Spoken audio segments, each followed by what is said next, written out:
So closing the sale.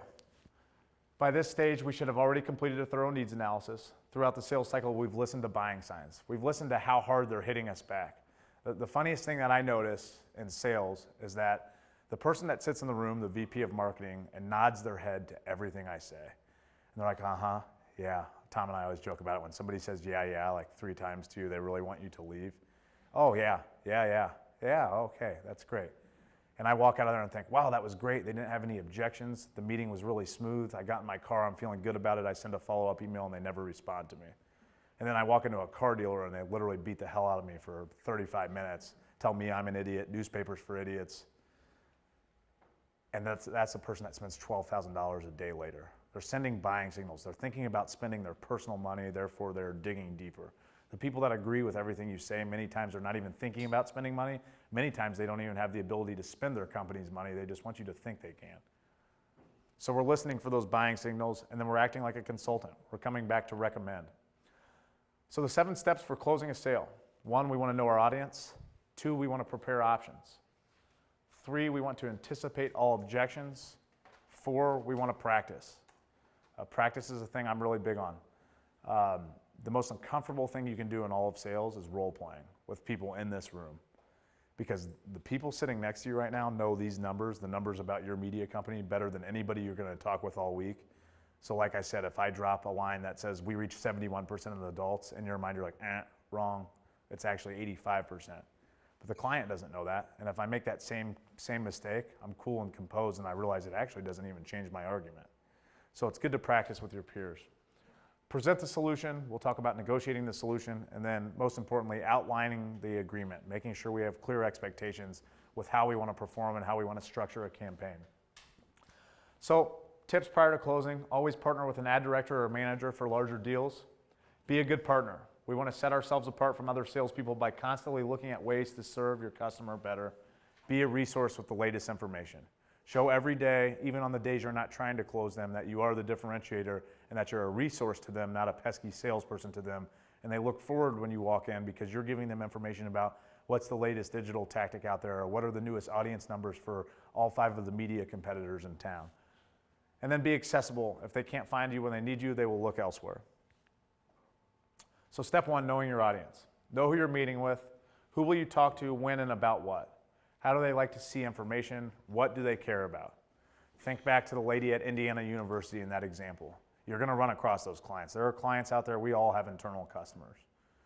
You know, we all have a boss that we report to that even though we want to make our clients happy and we want to make our peers happy, that we care about making that boss happy as well. You will have clients that do the same thing. What are their business priorities? And make sure the person you're negotiating with actually has the authority to sign the contract. That's not to discredit the people that can't sign the contract. They can give us very, very valuable information, sometimes more valuable than the people that can sign the contract because they're doing the work every single day. But we need the person that can actually make the decision in the room because we'd rather be singing for our supper than handing the information in a one sheet to somebody and saying, here, you go sell it to your boss for me, because they don't do it every single day like you do. They sell mattresses once again from 8 to 5. We want to know the situation. So the more we know about the customer, the better prepared we'll be to present a comprehensive solution. We should have a firm understanding of their marketing process. We want to know what they're spending, what they're doing, what kind of results they're seeing from it, what reports they're getting. We want to understand their initiatives and goals. And we want to be able to anticipate some or most of their objections. This goes back to leaving notes. We meet with these clients several times. Someone else, a rep that's turned over out of our company, may have had them before and left a note. We want to see what the conversation's been like before, any problems they've had, any objections that they've had, and we want to start with an advantage when we come into the conversation. We want to know the customer's expectations as far as products and budget, but we also want to set their expectations as far as results and how we're going to build out a campaign. Most importantly, we have to understand how our solutions will solve their challenges. That's what's going to sell them at the end of the day, because we have to look at that pain point they have and we have to appeal to that. So tips to structure your proposal: be realistic to the customer's need. What happens if you undersell the customer? What happens if you oversell the customer? We'll talk about that later. We'll talk about the detriment of underselling the customer, which in most of our minds is on the front end that it hurts our revenue number, but on the back end it's actually much, much worse than just hurting our revenue number. We want to present the full solution that will satisfy the client's needs while maximizing the deal size. We can't be afraid to ask for budget, And the reason being, if their budget is $1,500 per month, we need to know that. And the reason they need to know we need to know that is because we do not want to dilute their budget. We don't want to take their budget and say, you have $1,500 and you were very excited about 7 of these digital tactics, and I'm going to take your $1,500 and run 5 of them for $300 each and water them all down and get very bad results. I'd rather do one thing very well than doing multiple things at 50% efficiency. So product versus a solution proposal.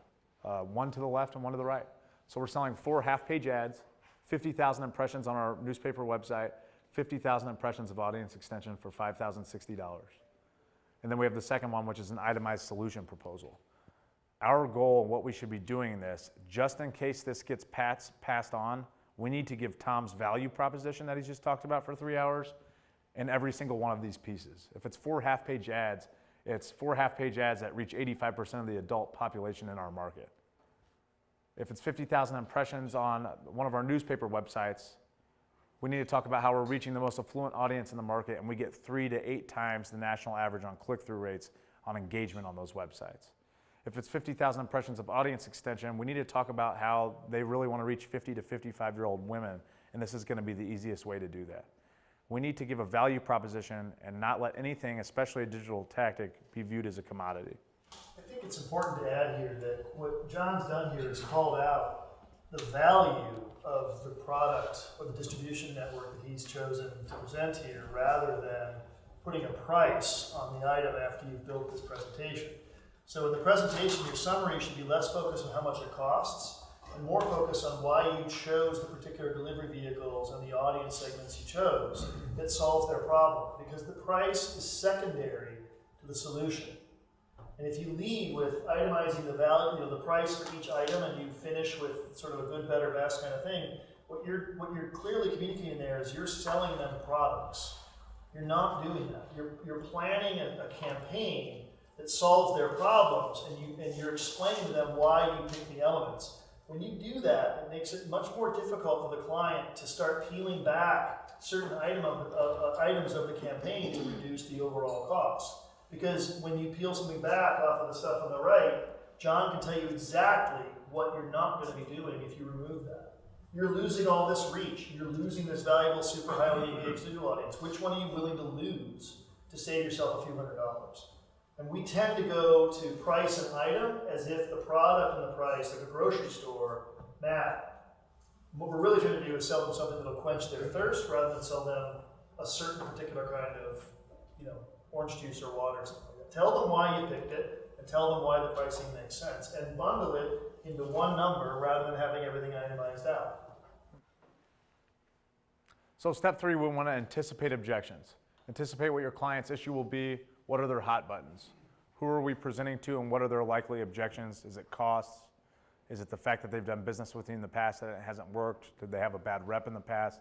We need to make sure we're addressing these head on. If we know they're coming, let's just get out in front of it and beat them to it and formulate a good response. Step 4, practice. We talked about this earlier.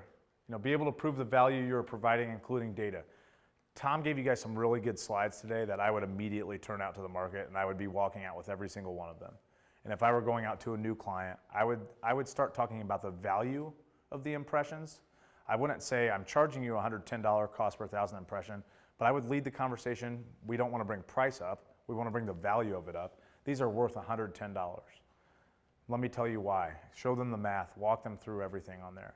And then at the end, when you come back to make your presentation, then you can make your pitch and say, this is the same inventory we agreed upon when I ran you through that math exercise, that this inventory is worth this much. Here's what I'm giving it to you for.